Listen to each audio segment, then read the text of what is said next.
नमस्कार दोस्तों, स्वागत है आपका मेरे YouTube channel amazing motivation by Jay Singh में। आज का हमारा विषय होगा भारतीय संविधान की प्रस्तावना। जैसा कि मैंने अनाउंसमेंट किया था कि 3 दिन यानी कि हफ्ते में अल्टरनेटिव सोमवार, बुधवार और शुक्रवार को हमारे YouTube चैनल पर जीएस का जो पार्ट है भारतीय संविधान और राज्य व्यवस्था उसका वह सब्जेक्ट हमारे YouTube चैनल पर आप लोगों को उपलब्ध कराया जाएगा, यानी कि पढ़ाया जाएगा। तो उसी क्रम में इससे पहले हम 2 वीडियो बना चुके हैं, ये तीसरा वीडियो है।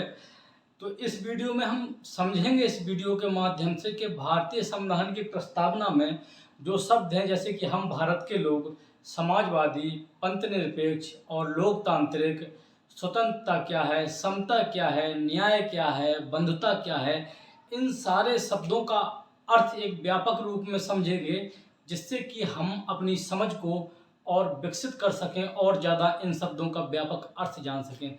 तो चलिए शुरू करते हैं।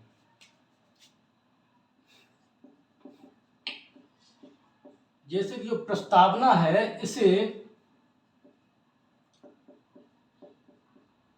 उद्देशिका और इंग्लिश में प्रियम्बल भी कहा जाता है।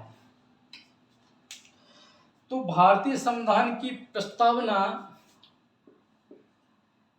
सर्वप्रथम एक शब्द से शुरू होती है जिसे कहते हैं हम भारत के लोग।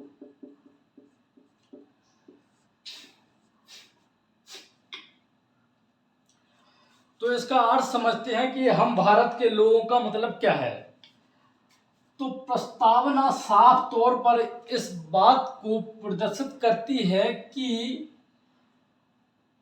भारत में जो शक्ति का स्रोत है, जो भारतीय संविधान में मुख्य रूप से जो शक्ति का स्रोत है वो है भारत की जनता ही है।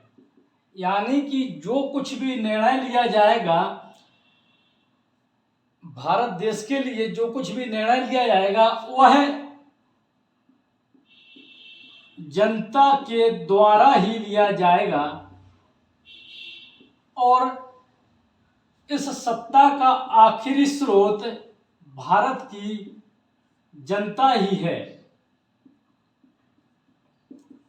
इसका अर्थ यह है, हम भारत के लोगों का मतलब यह है कि प्रस्तावना में जो कहा गया है कि संविधान में शक्ति का अंतिम स्रोत यानी कि जो मुख्य स्रोत है वह भारत की जनता ही है और जो कुछ भी निर्णय लिया जाएगा वो भारत की जनता के द्वारा ही लिया जाएगा। इस प्रकार हमने जाना कि हम भारत के लोगों का मतलब क्या होता है। जैसे कि इतना तो ये हमने वर्तमान समय में समझा, जब हमारा कॉन्स्टिट्यूशन लागू हुआ और उसके बाद आप लोगों को पता है कि उसके बाद लागू होने के बाद यानी कि जब कॉन्स्टिट्यूशन लागू हुआ तो उसके बाद हम लोगों ने जाना कि भारत में जो शक्ति का स्रोत है वह भारत की जनता ही है।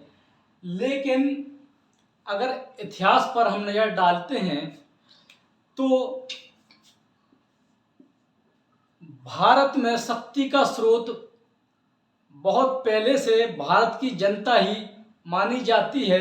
यानी कि ये भारतीय प्रस्तावना में जो हम भारत के लोगों का जो दर्शन हमें देखने को मिलता है, यह दर्शन संविधान के लागू होने और निर्माण होने से पहले भी भारत में देखा जा सकता है। जैसे कि भारतीय इतिहास में कई गणराज्यों का उल्लेख मिलता है। स्वयं भगवान बुद्ध जो हैं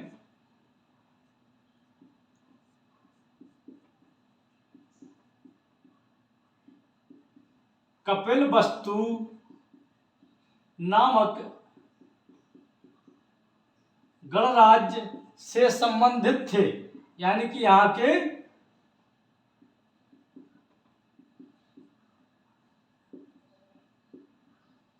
सदस्य थे, यानी कि यहाँ के राजकुमार थे।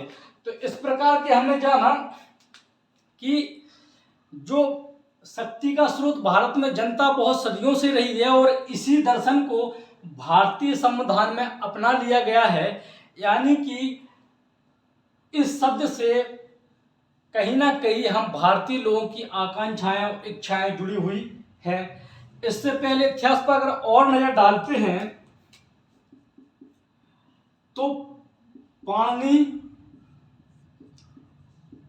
मेगास्थनीज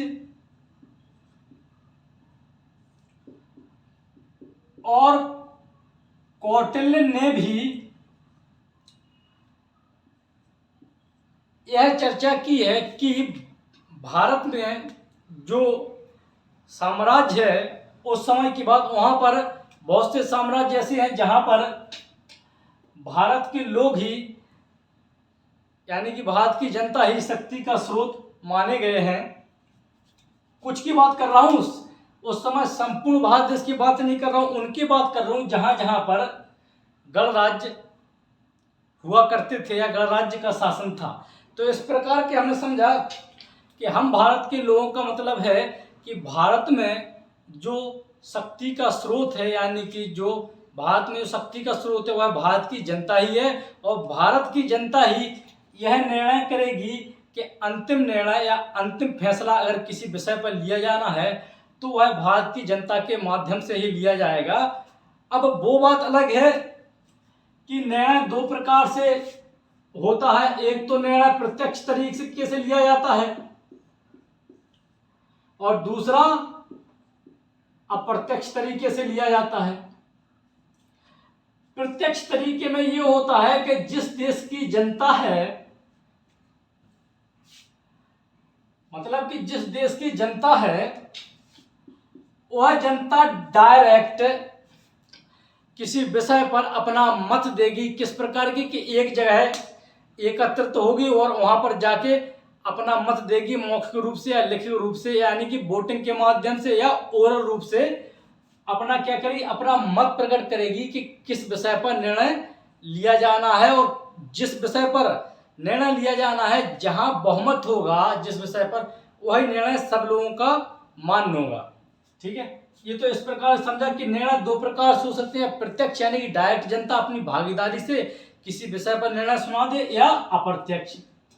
अप्रत्यक्ष में यह होता है कि जनता डायरेक्ट किसी विषय पर अगर निर्णय लेना हो तो डायरेक्ट निर्णय जनता स्वयं नहीं लेती है, बल्कि जनता अपने जिताए हुए प्रतिनिधियों या अपने नियुक्त किए हुए प्रतिनिधियों के माध्यम से निर्णय लेती है। जैसा कि भारतीय संविधान में देखने को मिलता है कि अगर किसी विषय पर अगर निर्णय लेना हो तो जनता के प्रतिनिधि उस बात पर निर्णय लेते हैं और उनके द्वारा लिया गया निर्णय यह मान लिया जाता है कि यह भारतीय जनता की भावनाओं को व्यक्त करता है या उन्हीं के द्वारा यह निर्णय लिया गया है, क्योंकि जो प्रतिनिधि हैं उन्हें भारतीय जनता ने ही चुना है।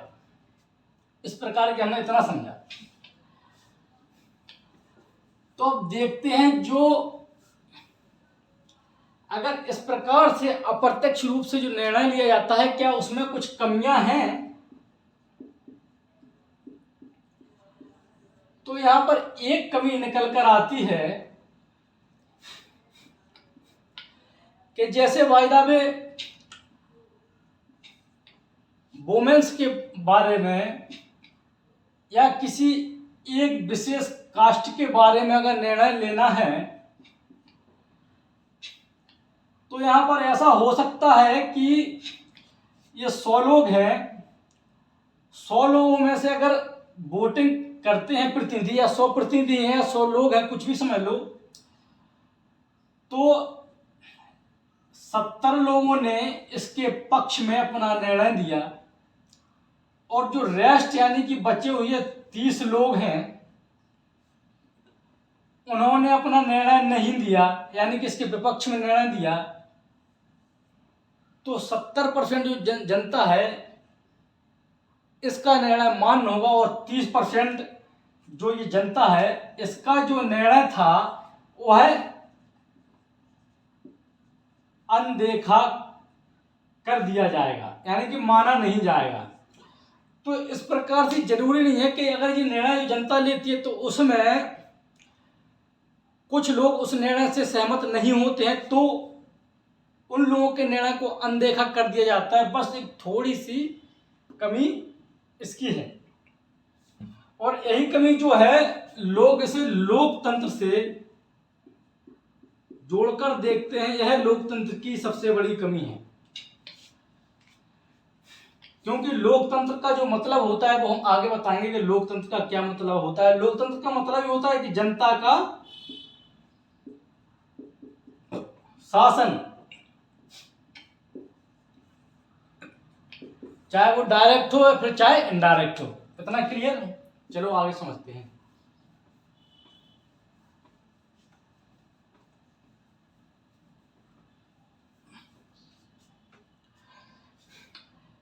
अब प्रस्तावना में एक बहुत ही महत्वपूर्ण शब्द है जिसको हम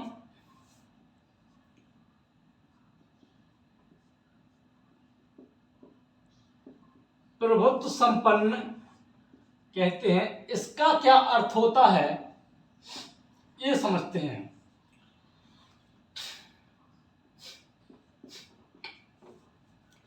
तो प्रभुत्व संपन्न जो शब्द है ये दो शब्दों से मिलकर बना हुआ है। एक तो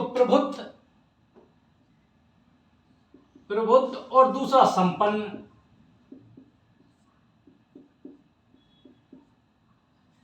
प्रभुत्व का मतलब होता है कि अपने आप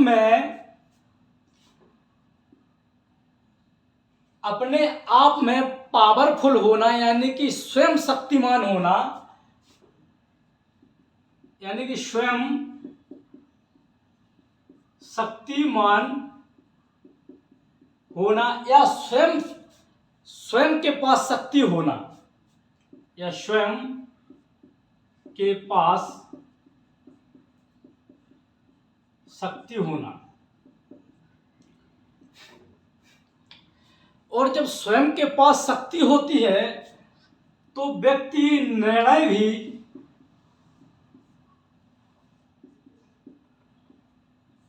स्वयं लेता है। तो इसका मतलब यह है कि प्रभुत्व संपन्न का मतलब यह है कि स्वयं निर्णय लेने में समर्थ होना, और जो स्वयं का निर्णय लिया गया है, और संपन्न का मतलब होता है जो स्वयं में निर्णय लिया गया है वह किसी बाहरी शक्ति के अधीन नहीं है, यानी कि किसी बाहरी शक्ति के दबाव में नहीं है। यानी कि इसका मतलब ये भी है कि अगर कोई निर्णय ले लिया गया है, पहली बात तो वह निर्णय लेने में स्वयं सक्षम है, और जब स्वयं निर्णय ले लिया है तो इस निर्णय को स्वयं लागू भी कर सकता है।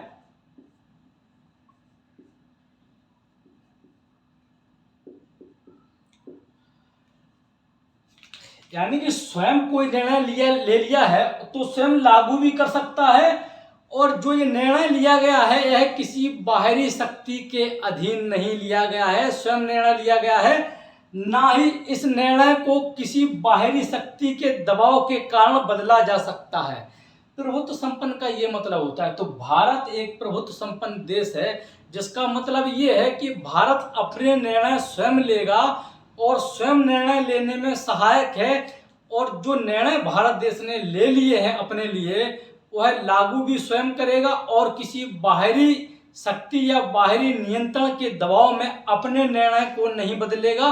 हाँ, अगर उसे जरूरत होगी कि अपने ही निर्णय को उसे बदलने की आवश्यकता होगी तो फिर वह अपना निर्णय स्वयं बदलेगा। प्रभुत्व संपन्न का मतलब सीधा सीधा ये समझ लो एक लाइन में कि स्वयं में सर्वसंपन्न होना, किसी बाहरी शक्ति के अधीन ना होना। इतना क्लियर है? ठीक है। अब ये जो प्रभुत्व संपन्न शब्द है, ये जो प्रभुत्व संपन्न शब्द है 11 दिसंबर 1946 को, पहली बात तो इतना है कि 9 दिसंबर को संविधान सभा की पहली बैठक हुई, फर्स्ट मीटिंग। और जब 11 दिसंबर को जो राजेंद्र प्रसाद है, माननीय डॉक्टर राजेंद्र प्रसाद, जब संविधान सभा में अपना भाषण दे रहे थे तो उनके भाषणों में यह जो प्रभुत्व संपन्न शब्द है, यह साफ साफ देखने को मिलता है कि उनकी भी यही आकांक्षा थी कि भारत एक प्रभुत्व संपन्न देश हो, और उन्हीं ने यानी कि संविधान सभा के लोगों के द्वारा ही इस शब्द को जोड़ा गया है, जो कि उद्देश्य प्रस्ताव के माध्यम से जोड़ा गया है। इतना क्लियर। तो प्रभुत्व संपन्न का मतलब होता है कि ऐसा निकाय किसी नियंत्रण या मर्यादा को नहीं मानता, जो निर्णय लेना है वह अपना निर्णय स्वयं लेगा, स्वयं निर्णय लेने में सक्षम है और किसी बाहरी शक्ति के अधीन अपने निर्णय को नहीं बदलेगा, और अगर उसे आवश्यकता होगी कि अपना निर्णय स्वयं बदलना है तो वह अपना निर्णय अपने हित में स्वयं बदलेगा, वरना किसी बाहरी शक्ति के अधीन नहीं बदलेगा। प्रभुत्व संपन्न का इतना सा मतलब होता है। इतना क्लियर? मुझे आशा है कि आप लोगों को समझ में आ रहा होगा।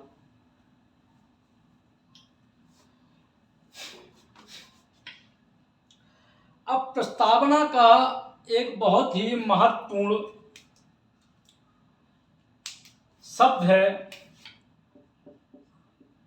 जिसे लोकतंत्र यानी कि डेमोक्रेसी बोलते हैं। तो अभी हाल में हम बता ही चुके कि लोकतंत्र डायरेक्ट और इनडायरेक्ट दो प्रकार का होता है, और भारत के परिप्रेक्ष्य में अगर देखा जाए तो हमारे यहाँ यानी कि भारत में इनडायरेक्ट डेमोक्रेसी यानी कि इनडायरेक्ट लोकतंत्र है। और इनडायरेक्ट लोकतंत्र का मतलब होता है कि जनता के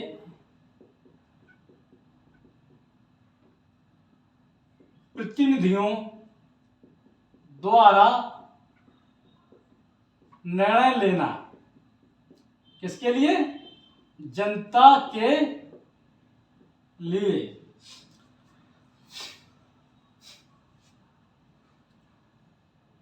इतना क्लियर? तो लोकतंत्र दो प्रकार के हैं, डायरेक्ट और इनडायरेक्ट। और भारत में जो लोकतंत्र की परिकल्पना की गई है वह है अप्रत्यक्ष लोकतंत्र यानी कि इनडायरेक्ट लोकतंत्र की परिकल्पना की गई है। इनडायरेक्ट का मतलब होता है कि जो भारतीय जनता द्वारा चुने हुए प्रतिनिधि हैं वह भारतीय जनता के लिए निर्णय लेंगे। इतना क्लियर? और डायरेक्ट में तो हम बता ही चुके कि जनता, जैसे एक जगह है, जनता इस जगह यहाँ गैदरिंग होगी और कोई सब्जेक्ट होगा तो उस पर जनता ही डायरेक्ट निर्णय लेगी। लेकिन जहाँ की जनसंख्या बहुत ब्रॉड है वहाँ पर ये डायरेक्ट लोकतंत्र की संभावना इम्पॉसिबल है।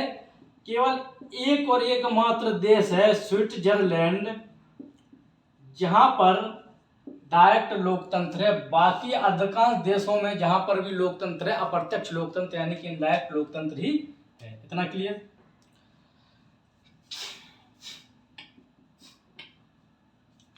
ठीक है। तो अब समझते हैं कि लोकतंत्र क्या है। तो अमेरिकी राष्ट्रपति अब्राहम लिंकन ने प्रतिनिधिक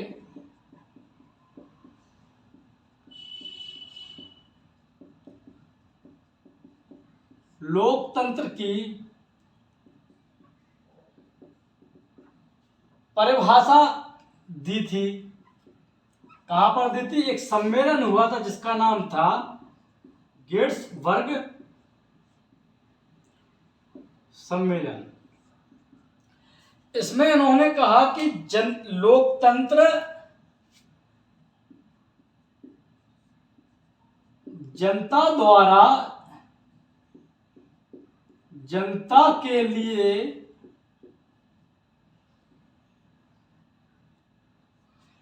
जनता द्वारा जनता के लिए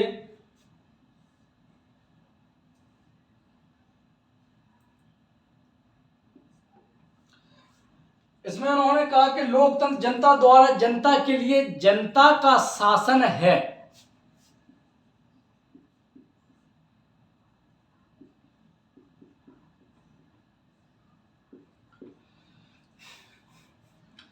तो वर्तमान में लोकतंत्र की सर्वोत्तम परिभाषा यही मानी जाती है जो अब्राहम लिंकन ने दी कि लोकतंत्र क्या है? लोकतंत्र जनता द्वारा, यानी कि जनता द्वारा बनाया गया, किसके लिए? जनता के लिए, और जनता का शासन है। इसका मतलब है कि जनता कैसे चुनेगी? अपने प्रतिनिधियों को चुनेगी, रिप्रेजेंटेटिव को चुनेगी, और ये रिप्रेजेंटेटिव है जो शासन करेंगे, रूल्स करेंगे, यह जनता के लिए ही करेंगे। इसका मतलब ये है। तो सार्वभौमिक परिभाषा यह है कि जनता द्वारा जनता के लिए जनता का शासन ही लोकतंत्र कहलाता है।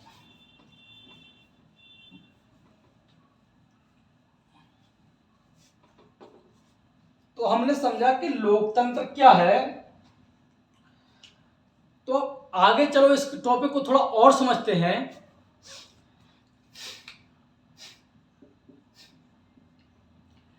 कि लोकतंत्र का जो केंद्र बिंदु होता है वो है विकल्प होता है। केंद्र बिंदु से मतलब यह है कि अगर जहां भी लोकतंत्र लागू है तो लोकतंत्र किसी एक बाद, यानी कि एक विचार को लेकर नहीं चलेगा।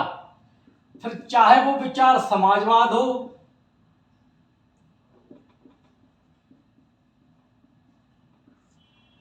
चाहे वो पूंजीवाद हो,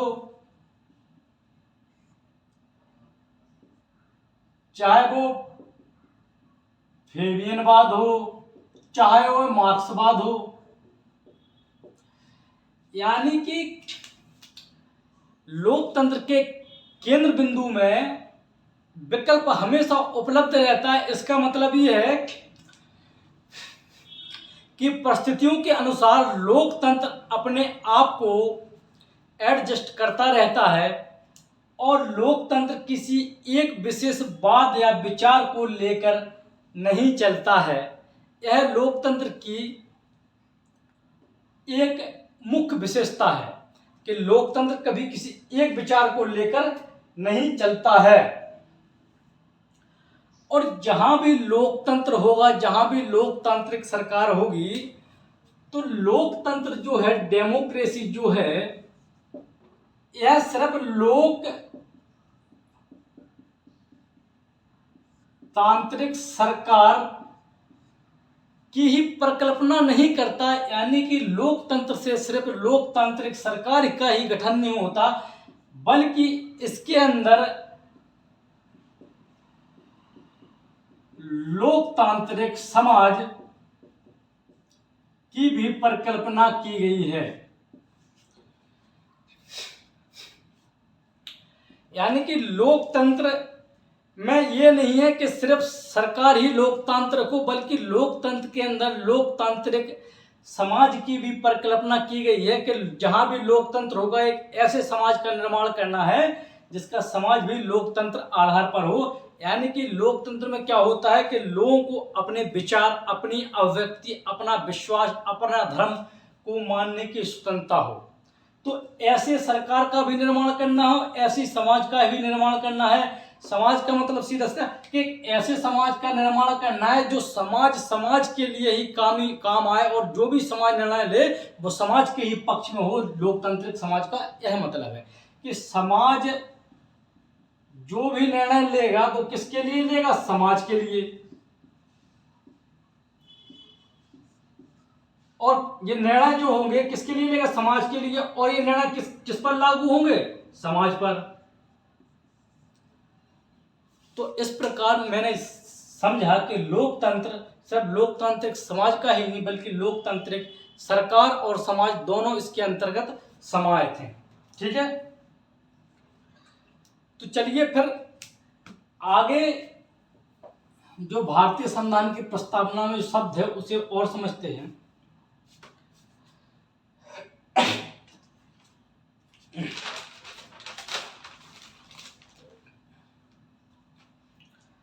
अब अगर भारत के परिप्रेक्ष्य में देखा जाए तो क्या भारत में सिर्फ लोकतांत्रिक सरकार ही है या फिर लोकतांत्रिक समाज भी है? तो इतना ध्यान रखना कि भारत में लोकतांत्रिक सरकार और लोकतांत्रिक समाज दोनों ही उपलब्ध हैं। इतना क्लियर।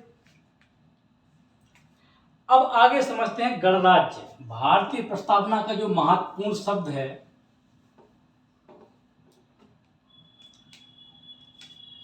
वह शब्द है गण और राज्य।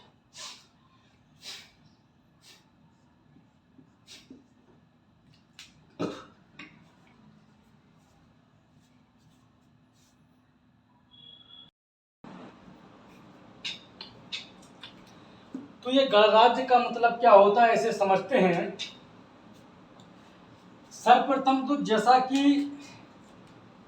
जो गणराज्य शब्द है यह दो शब्दों से मिलकर बना है, पहला गण और दूसरा राज्य। इतना क्लियर। गण का मतलब होता है व्यक्ति और राज्य का मतलब होता है राज्य यानी कि कोई क्षेत्र। तो गणराज्य का मतलब होगा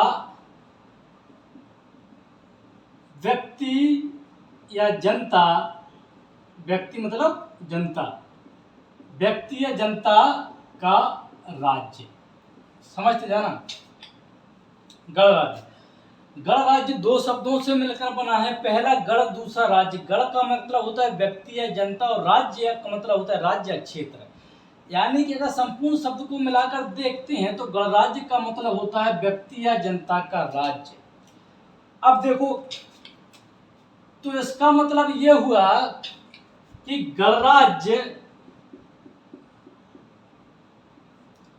में कोई भी व्यक्ति जहां पर गणराज्य लागू है वहां पर कोई भी व्यक्ति किसी भी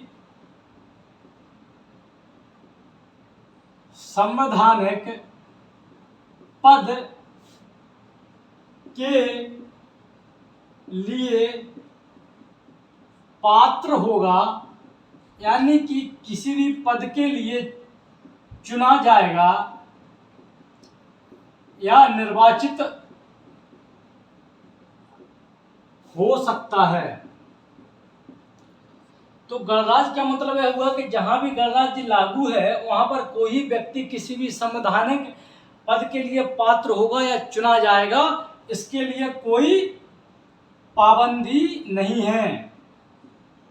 यानी कि किसी प्रकार का रेस्ट्रिक्शन नहीं है, यानी कोई भी व्यक्ति किसी भी ऊंचे से भी ऊंचे पद पर चुना जा सकता है, फिर चाहे वो पद राष्ट्रपति का यानी कि राष्ट्राध्यक्ष का भी क्यों ना हो। तो इसका मतलब हमने ये निकाला कि गणराज्य में जो सबसे महत्वपूर्ण पद होता है राष्ट्राध्यक्ष का, तो जहां भी गणराज्य लागू है वहां का प्रत्येक व्यक्ति वहां के संविधान के अधीन अगर वो योग्यताओं को फॉलो करता है, यानी कि संविधान के अधीन जहां भी गणराज्य लागू है और उस गणराज्य का कोई व्यक्ति वहां पर जो संविधान लागू है उसके अनुसार अगर वो योग्यताएं पूरी करता है यानी कि योग्यताएं रखता है, तो कोई भी व्यक्ति बड़े से बड़ा पद यानी कि सबसे बड़ा पद क्या होता है राष्ट्राध्यक्ष का, उसके लिए चुनने के लिए यानी कि निर्वाचित होने के लिए पात्र होता है। और तो इसका मतलब और जो ये राष्ट्राध्यक्ष निर्वाचित होगा, जो व्यक्ति राष्ट्राध्यक्ष निर्वाचित होगा, इस राष्ट्राध्यक्ष का चुनाव वहां की जनता द्वारा किया जाएगा। फिर चाहे वो जनता डायरेक्ट चुने या फिर इनडायरेक्ट चुने। तो इस प्रकार की हमने समझा गणराज्य का मतलब होता है गण प्लस राज्य, यानी कि गण मतलब व्यक्ति या जनता और राज्य मतलब राज्य क्षेत्र, यानी कि जहां पर भी गणराज्य की अवधारणा लागू है वहां पर उस गणराज्य का कोई भी व्यक्ति किसी भी संवैधानिक पद पर, भले वो राष्ट्राध्यक्ष का पद ही क्यों ना हो, उस पर निर्वाचित होने के लिए पात्र समझा जाता है, बशर्ते वो वहां पर जो संविधान लागू है उसमें जो योग्यताएं लिखी हुई हैं उन योग्यताओं को पूरा करता हो। और गणराज्य में जो राष्ट्राध्यक्ष का पद होता है वह जनता द्वारा चुना जाता है, यानी कि इसका मतलब यह है कि जो ये राष्ट्राध्यक्ष का जो पद है ये क्या है, पद ये वंशानुगत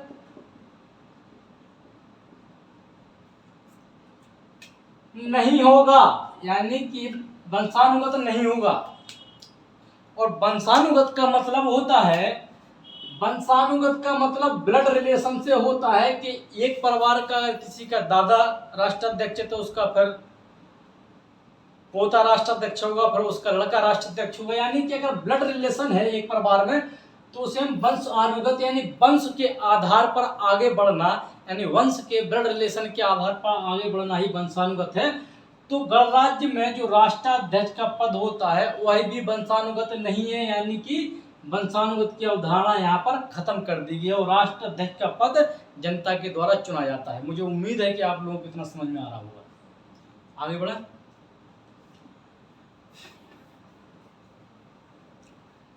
अब देखते हैं भारतीय संविधान की प्रस्तावना में एक बहुत ही महत्वपूर्ण शब्द है जिसे जो अक्सर हाल ही में जब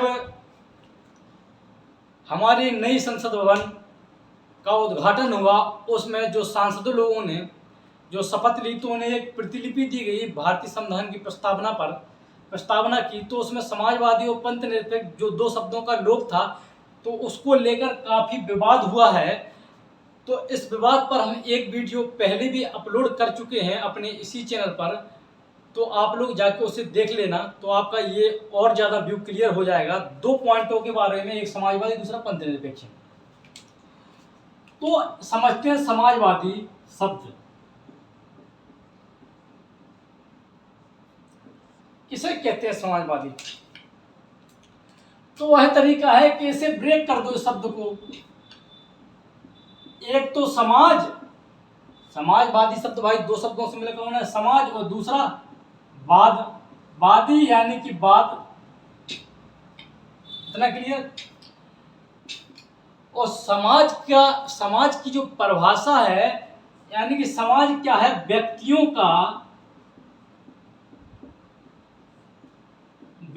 का एक संकलन या समूह, यानी कि ग्रुप, यानी समाज व्यक्तियों का एक समूह या व्यक्तियों का एक संकलन है जिसे हम समाज कहते हैं। और वाद यानी कि वाद का मतलब होता है विचार,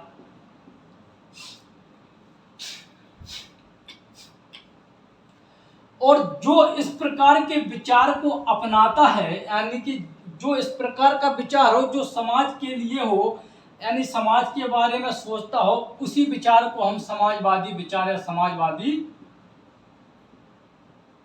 अवधारणा कहते हैं। समाजवादी का मतलब होता है कि समाज के हित में निर्णय लेना और जो कुछ भी समाज के अंदर उपलब्ध साधन है उनका वितरण और स्वामित्व इस प्रकार से हो कि समाज के जितने भी वर्ग उस समाज में उपलब्ध हैं, जहां पर समाजवादी व्यवस्था लागू है, उन उत्पादनों के साधनों का सर्व समाज के हित में प्रयोग होना और समाज के संसाधनों का इस प्रकार की बटा होना कि ना किसी को ज़्यादा और ना किसी के पास कम होना।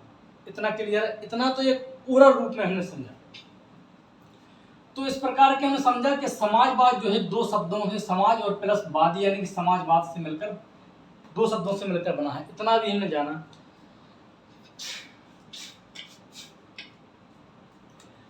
थोड़ा और जान लेते हैं। क्वेश्चन कई बार आता है कि जो समाजवादी शब्द है क्या संविधान की मूल प्रस्तावना में शामिल था? तो बिल्कुल नहीं था।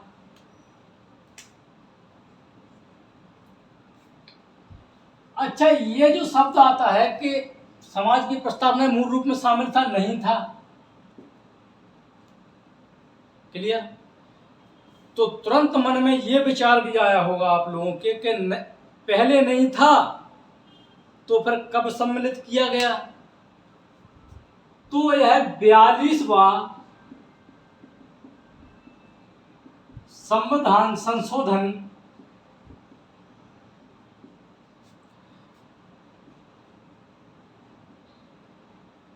1976 में जो 42वां संविधान संशोधन किया गया, इसके द्वारा भारतीय संविधान की प्रस्तावना में तीन शब्द, कितने? तीन, समाजवादी, पंथ निरपेक्ष और अखंडता नामक शब्दों को जोड़ा गया है। ये क्वेश्चन बहुत बार आया है एग्जाम में, ध्यान रखना कि समाजवादी या पंथ निरपेक्ष या अखंडता शब्द किस संविधान संशोधन के द्वारा जोड़े गए हैं? तो 42वें संविधान संशोधन के द्वारा जोड़े गए हैं। इतना क्लियर? इतना स्टैंड आपका क्लियर होगा। अब लेकिन जोड़े गए हैं तो एक इंटरेस्टिंग बात यह भी है कि जिस सरकार ने इस समाजवादी शब्द को जोड़ा था कि संविधान संशोधन के द्वारा 42वें 1976 में, लेकिन एक बात का और ध्यान रखना कि 3/1/1977 यानी कि 3 जनवरी 1970 से इसे लागू किया गया।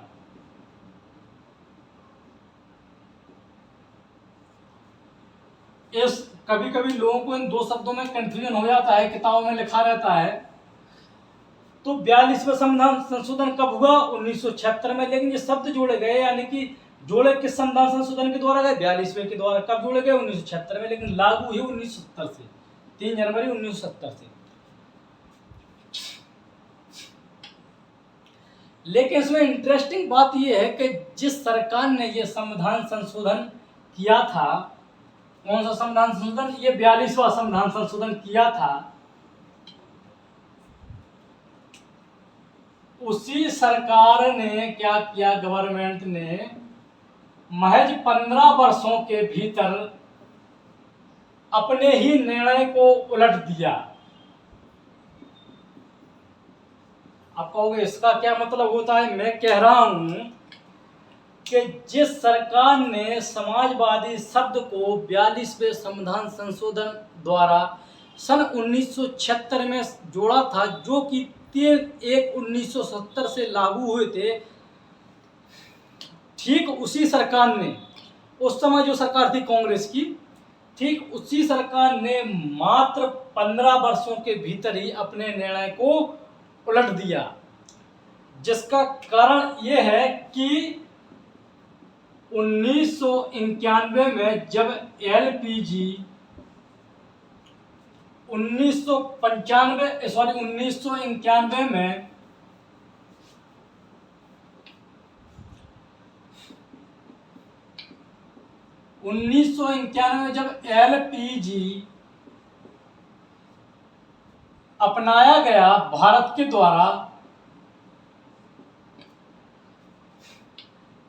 तो एक तरीके से ये माना गया कि अपना ही निर्णय उलट दिया। अब कहोगे आपकी एलपीजी क्या है? तो एलपीजी का मतलब है, एल का मतलब लिबरलाइजेशन, यानी कि उदारवादी नीति या उदारवाद की अवधारणा। पी का मतलब है प्राइवेटाइजेशन, यानी कि निजीकरण की नीति। और जी का मतलब है ग्लोबलाइजेशन, यानी कि वैश्वीकरण। वैश्वीकरण की नीति।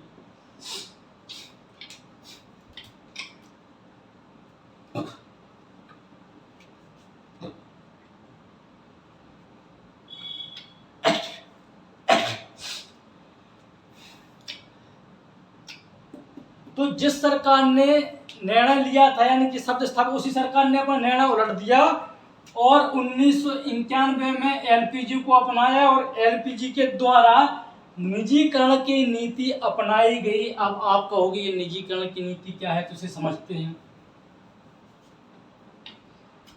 निजीकरण का मतलब होता है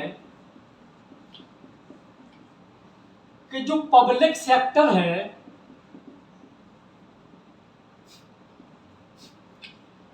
यानी कि जो सार्वजनिक सेक्टर है,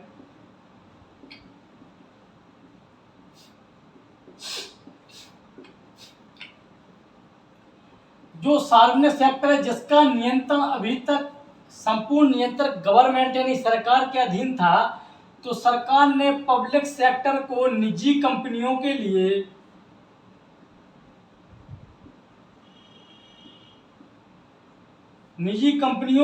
खोल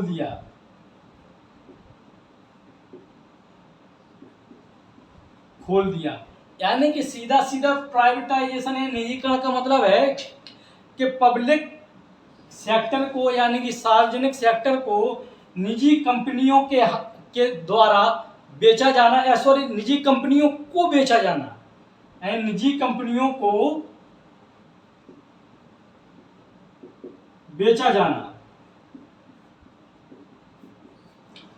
इस प्रकार के हमने समझा कि निजीकरण का अर्थ होता है कि सार्वजनिक क्षेत्र की जो भी वस्तुएं हैं या सार्वजनिक क्षेत्र जो है उसमें निजी कंपनियों को अनुमति देना और निजी कंपनियों को सार्वजनिक क्षेत्र का कुछ अंश या आधा अंश या कुछ प्रतिशत बेचा जाना, इसे हम निजीकरण कहेंगे। लेकिन इतना तो हमने समझ लिया, लेकिन इससे पहले एक क्वेश्चन दिमाग में आ रहा होगा कि जो निजीकरण है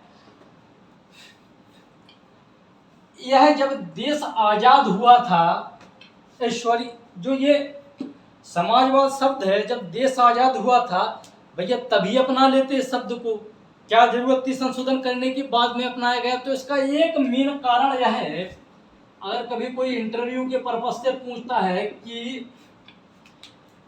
भारत आजाद हुआ था तभी जाके निजी इसे समाजवाद को अपना लेता, क्या जरूरत थी संशोधन करने की, तो हालांकि इसका सीधा सीधा एक मतलब है कि जब भी किसी नए राष्ट्र का या किसी नए समाज का या किसी नए व्यक्ति का फॉर्मेशन होता है तो उसके हित में यही निर्णय लाभदायक होता है, यानी कि यही निर्णय उसके पक्ष में होता है। चूंकि उसका निर्माण अभी अभी होना शुरू हुआ है तो वह किसी एक विशिष्ट आर्थिक संरचना से या किसी विशिष्ट राजनीतिक संरचना से अपने आप को नहीं जोड़ सकता है, और अगर वह किसी विशिष्ट राजनीतिक संरचना से या राजनीतिक या विशिष्ट आर्थिक संरचना से अपने आप को जोड़ता है तो यह मान लिया जाता है कि यह देश उसी के ग्रुप में शामिल है या यह समाज उसी समाज के ग्रुप में शामिल है जिसकी विचारधारा इसने तुरंत ही अपना ली है। इस प्रकार देखा जाए कि उस दौर में जिस समय भारत आजाद हुआ था, यूएसएसआर और यूएसए विश्व दो ध्रुवों में बटा था, जहां पर यूएसएसआर समाजवाद का एक बहुत बड़ा पक्षधर था और यूएसए जो है लोकतंत्र का एक बहुत बड़ा पक्षधर था।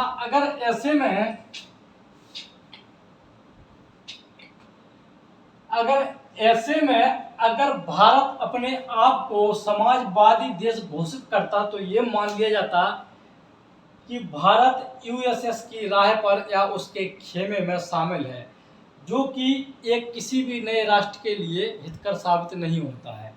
और लेकिन आप कहोगे कि भारत ने लोकतंत्र को तो उस समय घोषित कर दिया था कि लोकतांत्रिक गणराज्य है, तो हाँ बिल्कुल कर दिया था। लेकिन भारत में जो लोकतंत्र अपनाया गया है वह अमेरिकी लोकतंत्र से अलग है। अलग किस प्रकार से है कि भारत सिर्फ लोकतांत्रिक ही देश नहीं है, बल्कि भारत लोकतांत्रिक गणराज्य है।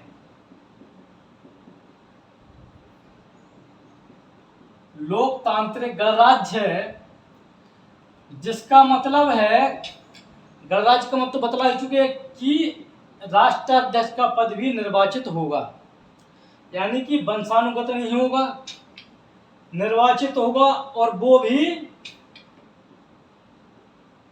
इनडायरेक्ट है भारत के अंदर। वहीं जहाँ यूएसए की तरफ नजर डाला जाए तो वहां भी राष्ट्राध्यक्ष का पद वंशानुगत नहीं है, लेकिन वहां पर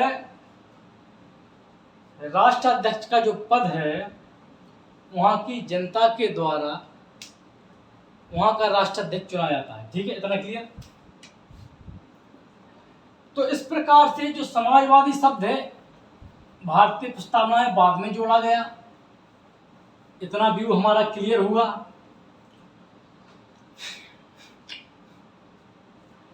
अब समझते हैं कि डेफिनेशन क्या है।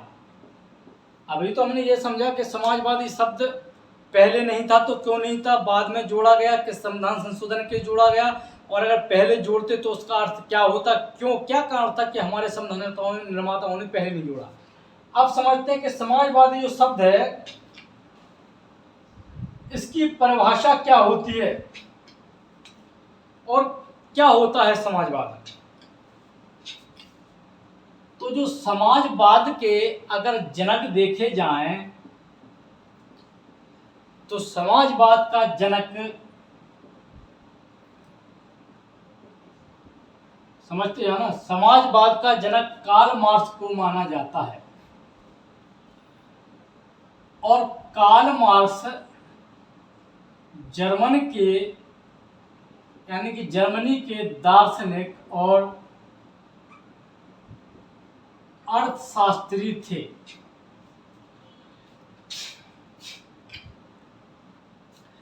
इनका जन्म जर्मनी के एक शहर ट्रायल में सन 1818 में हुआ था। ठीक है।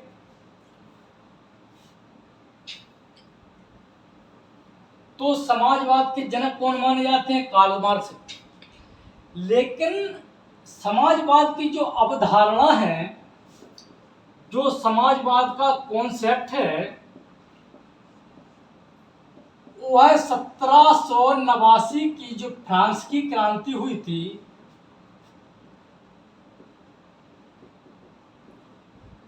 वहां से ये कॉन्सेप्ट निकल कर आता है समाजवाद का। वहां से ये समाजवाद का कॉन्सेप्ट निकल के आता है, कॉन्सेप्ट निकल के आता है। तो ये दो पॉइंट ध्यान रखना कि समाजवाद का जो कॉन्सेप्ट है वह फ्रांस की क्रांति से इसका जन्म होता है, और यानी कि यह कॉन्सेप्ट वहां से निकल कर आता है। फिर इसी कॉन्सेप्ट को जो ब्रॉड रूप है, यानी कि जो ब्रॉड रूप है, कार्ल मार्क्स ने दिया, और इसी कारण इस समाजवाद को एक ब्रॉड रूप देने के लिए इसे कार्ल मार्क्स को समाजवाद का जनक माना जाता है, जो कि जर्मन के दार्शनिक अर्थशास्त्री हैं, जिनका जन्म जर्मनी के शहर ट्रायल में 1818 में हुआ था। अब समाजवाद को समझने से पहले हम समझते हैं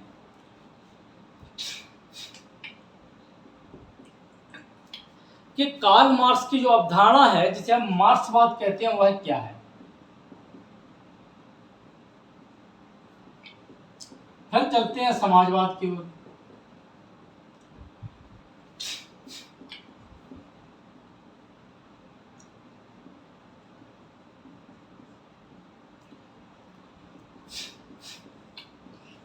तो समाजवाद, कार्ल मार्क्स कहता है कि उस समय समाज में दो वर्ग थे, जिसे एक बुजुर्गा वर्ग कहते थे, सर्वहारा वर्ग कहते थे, बुजुर्गा वर्ग के पास बहुत सारी संपत्ति थी, यानी धन का संकेंद्रण बुजुर्गा वर्ग के पास था। और सर्वहारा एक ऐसा वर्ग था जो सब कुछ हार चुका था, जिसके पास कुछ भी नहीं था। तो कार्ल मार्क्स कहता है कि चूंकि संसाधन के जो साधन है वो कुछ ही लोगों के पास केंद्रित हो चुके हैं, जिसे हम बुजुर्गा वर्ग कहते हैं, और एक वर्ग है जो जनसंख्या में अधिक है, उसके पास कुछ संसाधन है ही नहीं। तो ये तो समाज के संसाधनों का अहितकर प्रयोग हुआ। और अगर समाज के संसाधनों को सर्वहित में प्रयोग करना है तो वैसे तो ये बुजुर्गा वर्ग है जो अपनी संपत्ति देंगे नहीं, तो ये सर्वहारा वर्ग क्या करे, सशस्त्र यानी कि शस्त्रों के माध्यम से, हथियारों के माध्यम से ये सर्वहारा क्या करे, हथियारों के माध्यम से, शस्त्रों के माध्यम से एक क्रांति करे और बुजुर्गा वर्ग की संपत्ति को छीन ले या इनकी हत्या कर दे। और फिर जो वह संपत्ति, जैसे ही बुजुर्गा वर्ग अपने उस संपत्ति को अपने कंट्रोल में ले ले, और फिर इस संपत्ति को जो बुजुर्गा वर्ग ने कंट्रोल में ले ली, इस संपत्ति का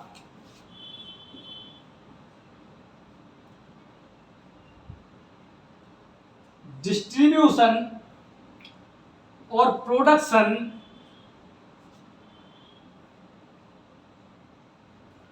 और कंजप्शन, यानी डिस्ट्रीब्यूशन मतलब वितरण, उत्पादन, और कंजप्शन मतलब खपत, उपभोग। तो कार्ल मार्क्स कहता है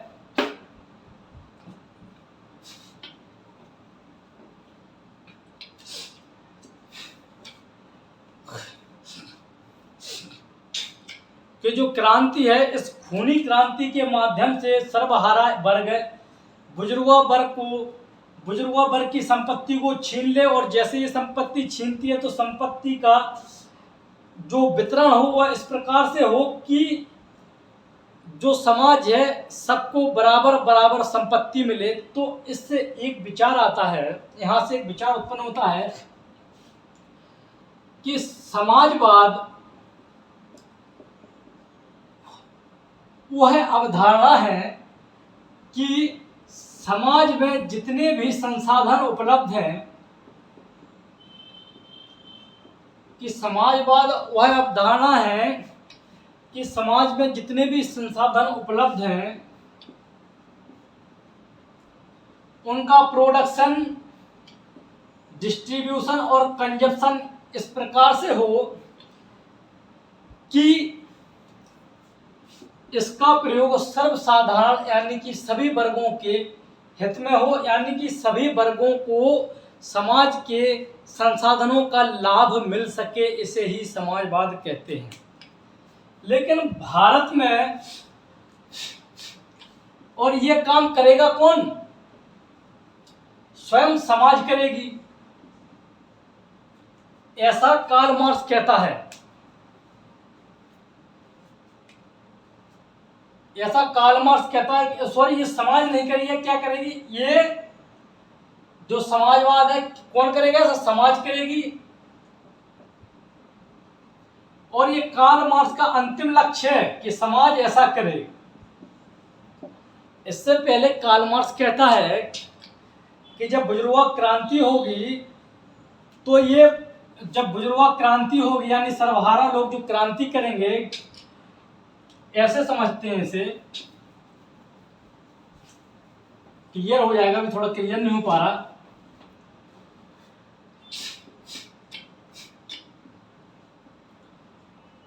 कि बुजुर्गा के लिए सर्वहारा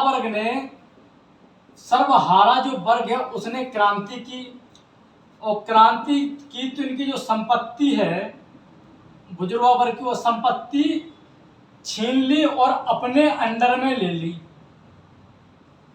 सर्वहारा वर्ग ने। अब ये सर्वहारा वर्ग क्या करेगा, एक अस्थाई सरकार का निर्माण करेगा, जो सरकार इन्हीं लोगों में से चुनी जाएगी। किस लोगों में से? सर्वहारा वर्ग लोग ही, सर्वहारा जो लोग हैं यही अपनी सरकार चुनेंगे। इसमें बुजुर्गा वर्ग सम्मिलित नहीं होगा। ये जो लोग हैं अपनी सरकार चुनेंगे और ये सरकार जो संपत्ति इनसे छीन ली गई है, ये सरकार इस संपत्ति का बंटवारा यानी कि डिस्ट्रीब्यूशन और प्रोडक्शन और कंजप्शन इस प्रकार करेगी कि समाज के सभी वर्गों को इसका लाभ मिल सके। और जैसे ये स्थिति सुधरती जाएगी तो अंतिम लक्ष्य इसका ये है कि जो सरकार है, एक समय ऐसा आएगा कि ये सरकार को खत्म कर दिया जाएगा और जनता स्वयं ही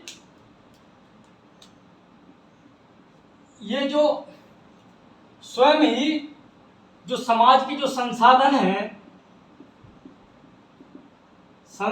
यानी कि संपत्ति जो समाज की है, स्वयं ही आपस में बांट लेगी। जो कि ऐसा मुझे होता नहीं कि ऐसा किसी देश में होता हो, ऐसा नहीं हो सकता। ऐसा उनका ऐसा मानना था कार्ल मार्क्स का, जो कि आज तक संभव नहीं हुआ। लेकिन ये जो उनका तर्क था कि एक सरकार होगी जो समाज के संसाधनों का बंटवारा करेगी, ये तर्क वर्तमान में कई देशों में प्रचलित है।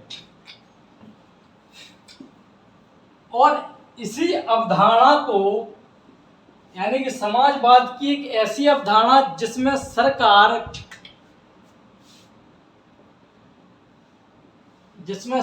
क्या करे,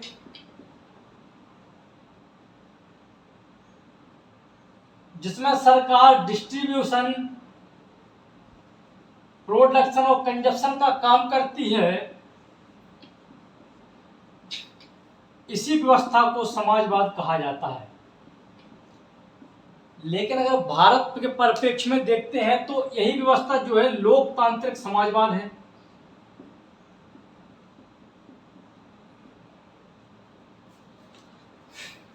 समाजवाद की अवधारणा समझी। अब समझते हैं कि भारत में समाजवाद का स्वरूप क्या है। अब आते हैं अपनी प्रस्तावना पर, अपने भारत पर। तो सर्वप्रथम ये ध्यान रखना कि भारत में जो समाजवाद का स्वरूप है, जो लोकतांत्रिक स्वरूप है, यानी भारत में लोकतांत्रिक समाजवाद है, लोकतांत्रिक समाजवाद है।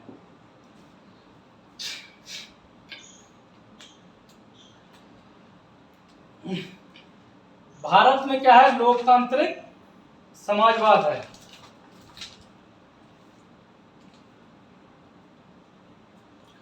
लोकतांत्रिक समाजवाद का अर्थ होता है कि भारत में सामाजिक व्यवस्था इस प्रकार से चलाई जाएगी जिसका लाभ समाज के सभी वर्गों को मिल सके। और इस आधार पर अगर कोई वर्ग ऐसा है जो कि कमजोर है तो उसके लिए सरकार अलग से प्रोविजन या प्रावधान कर सकती है। तो यह नहीं समझा जाएगा कि यह समाजवाद के विपरीत है या लोकतांत्रिक मूल्यों के विपरीत है। इतना क्लियर? ठीक है। अब नेक्स्ट शब्द पर आते हैं जिसे हम कहते हैं पंथ निरपेक्ष। आज की क्लास यहीं पर खत्म होती है क्योंकि टाइम हो गया और अगली क्लास में समझेंगे हम पंथ निरपेक्ष। तो फिर से मैं ये एक अनाउंसमेंट करने जा रहा हूँ। जैसा कि हम डेली पिछले वीडियो में भी मैंने कहा था कि हमारे YouTube चैनल पर सोमवार, बुधवार और शुक्रवार को जीएस की क्लास है, कंटिन्यू रूप से चालू है और 7 या 10 दिनों के अंदर मैं लाइव पढ़ाना चालू करूंगा। तो अभी आपकी इसी प्रकार से हम सेवा करते रहेंगे, यानी कि आप लोगों को इसी प्रकार के वीडियो उपलब्ध कराते रहेंगे। यह जो इंडियन कॉन्स्टिट्यूशन, इंडियन पॉलिटी है, यह भारतीय संविधान जो है, यह जीएस का एक महत्वपूर्ण विषय है, तो अधिक से अधिक मात्रा में छात्र आकर हमसे जुड़ें। और अगर मेरा पढ़ाया हुआ जरा सा भी आप लोगों को, जो लोग हमसे जुड़े हैं, जो लोग हमारा वीडियो देखते हैं, तो प्लीज़ इस वीडियो को लाइक, शेयर और सब्सक्राइब कर दिया करें और एक प्यारा सा अच्छा सा कमेंट कर दिया करें, जिससे कि हमें पढ़ाने के लिए साहस प्रदान होता है। और फिर अगर नहीं करते हैं तो आपकी इच्छा, मैं तो अपना काम जारी रखूँगा। जय हिंद, जय भारत।